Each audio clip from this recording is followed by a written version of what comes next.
C Joseph Vijay எனும் நான்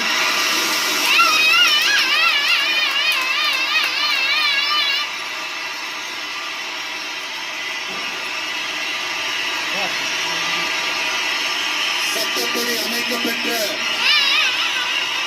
இந்திய அரசியல் அமைப்பின்பால்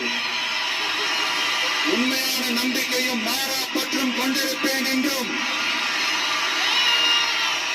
இந்திய நாட்டின் ஒப்பில்லாத முழு முதல் ஆட்சியையும் ஒருமையையும் நிலை நிறுத்துவேன் என்றும் தமிழ்நாட்டு அரசின் முதலமைச்சராக உண்மையாகவும் உளச்சான்றின்படியும் என் கடமைகளை நிறைவேற்றுவேன் என்றும் அரசியல் அமைப்பிற்கும் சட்டத்திற்கும் இணங்க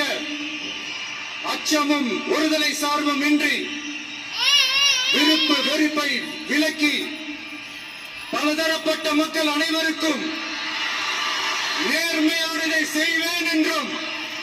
ஆண்டவன் மீது ஆணையிட்டு உறுதிமொழிகிறேன்.